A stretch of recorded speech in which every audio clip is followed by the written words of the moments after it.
Autre fait ayant marqué cette semaine, c'est un souvenir. Le lendemain de la Saint-Sylvestre, Mamadou Ndala, tombé au champ d'honneur, arme à la main, au cours d'une embuscade tendue par les présumés rebelles d'ADEF. C'est un certain janvier 2014. 6 ans après sa mort, le général, à titre posthume, demeure à jamais dans la mémoire des Congolais, surtout un modèle par excellence pour les jeunes recrues des forces armées de la République démocratique du Congo. Je vous convie de suivre ce récit en hommage à ce soldat dévoué pour la défense de la RDC.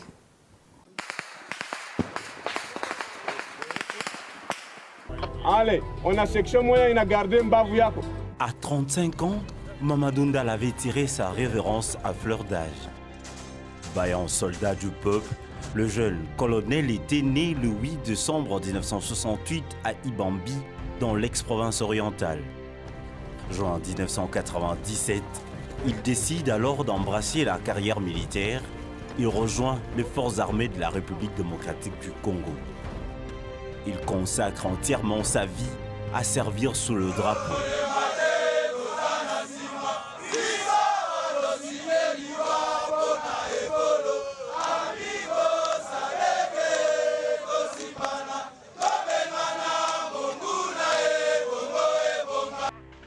Le colonel Mamadou est reconnu par ses pairs comme combattant intègre et discipliné. Il reçoit alors la formation militaire par les instructeurs belges, angolais, américains et chinois. Du coup, son expérience, sa combativité le fait remarquer sur terrain. 2013, le chef des opérations militaires devient incontournable grâce à son fer de lance qui parvient à mettre en déroute le M23. Le 42e bataillon commando de l'unité de réaction rapide de FARDC, dont il était le commandant, neutralise les forces négatives, d'abord à Niragongo, puis à Rutshuru, et progressivement, la victoire a été totale sur le M23, car les territoires jadis occupés par ce mouvement insurrectionnel ont été libérés par les forces loyalistes. La population est désolidarisée tout na waasi. Bafanya sa raia Goma, sa raia ya Rutshuru, sa raia ya Niragongo. Bakwe solidaire. Si nous sommes une armée gouvernementale. Tuko yule hapa tuko juu ya baba yetu, ba mama yetu, wandugu yetu. Nous avons plus de 800 personnes kidnappées à Pamui Forêt. C'est notre devoir pour tafuta awa bandugu yetu bako wapi. Pour libérer des degrés et des forces sans concertation ni aucune demande. Kama bana kufa, tuko obligé kuone maiti yako. Ça c'est un devoir. Kama bana bazika, tuko obligé kuone tombo yako. Kama bako chini ya mayo, tuko obligé kujua samaki ambao ile bakula. Et justice serait rendue au nom du commandant suprême, au nom du commandant de la 8e région militaire, au nom du chef d'état-major général et au nom de tous les peuples congolais, justice serait rendue. Nous sommes les forces spéciales, totawa pika hadi kumushu. Et na adui, na wa allié yake, na population ambayo anasimama nyuma yako, totawa pika. Après cette victoire, Mamadou Ndala est considéré comme libérateur par les Nord-Kivusiens, mais aussi par tous les Congolais.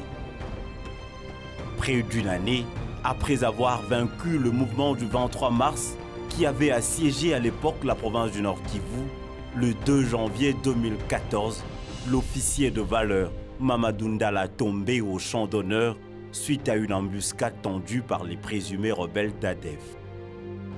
Ce 2 janvier, Mamadou Ndala et ses hommes se rendaient ce jour-là à Eringeti pour préparer une offensive contre les ADEF.